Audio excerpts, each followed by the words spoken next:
Harvard Stadium is the primary home of the University of Harvard football team and has been the host of the men's soccer team, was briefly the home to the Boston Patriots in the 1970 NFL season, and has been the home to a handful of other teams. Harvard Stadium is located in the Allston neighborhood of Boston and was built in 1903.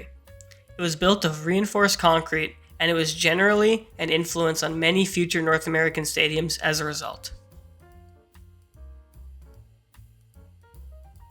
The stadium was built on 31 acres of land that was originally known as Soldiers Field, which was donated to Harvard University by Henry Lee Higginson in 1890 as a memorial to all Harvard men that had died in the U.S. Civil War.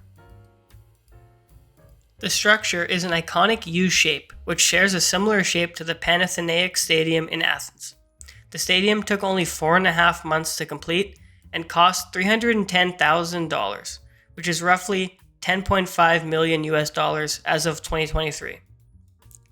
A large portion of those funds for the stadium were actually raised as a 25th reunion gift from the graduation class of 1879.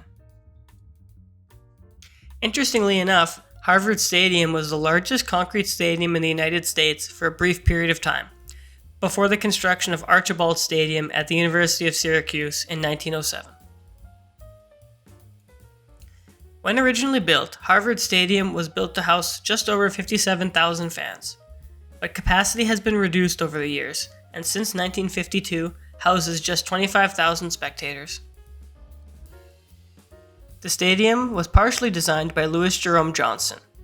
He was a professor of civil engineering at Harvard, and he was a consultant to the design team for the stadium. Specifically, he suggested the use of vertically reinforced concrete to build the concrete structure. This was significant for the time, as typically reinforced concrete was used horizontally in flooring and sidewalks. Thus, the stadium is significant as it represents the first vertical concrete structure to employ reinforced structural concrete. The stadium itself had a much larger impact on the game of football, however, as there was a push to outlaw football due to safety precautions. Instead, President Theodore Roosevelt in 1906 decided, along with 62 college representatives, to make a rule change. The leading change was originally to widen the football field. However, the main problem was Harvard Stadium would not allow the field to be made wider, as the dimensions and surrounding area meant the field was limited to the size it was. As a result, they used the next best rule change, which was to legalize the forward pass in 1906. While the overall layout of the stadium hasn't changed much since it opened, in 1981, the old press box burnt down, and a new one was rebuilt at a cost of $375,000, more than the price tag that the stadium was built for. The stadium's seating also was refurbished just 2 years later.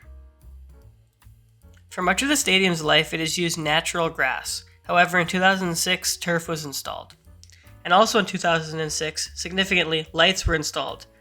The first night game occurred when Harvard hosted Brown University on the 22nd of September 2006, in which Harvard won 24-17. There have been many other interesting events throughout the years at Harvard Stadium, as it hosted Olympic trials for the 1912 to 1928 Olympics. Many musicians, including Bob Marley in 1979, the 1984 Olympics held a number of soccer matches, which included a match between Norway and France and a handful of other matches.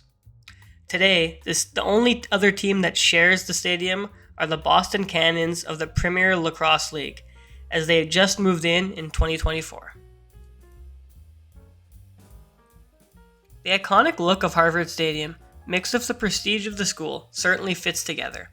And while not known for their football, I believe this ground would be an amazing place to watch a game, and one I would certainly love to visit. With that being said, I hope you enjoyed the video and found it to be informative and interesting. Please consider liking, subscribing, and comment which stadium I should do next, as I often use suggestions from the comments to spark a video idea. I hope you all have a great day.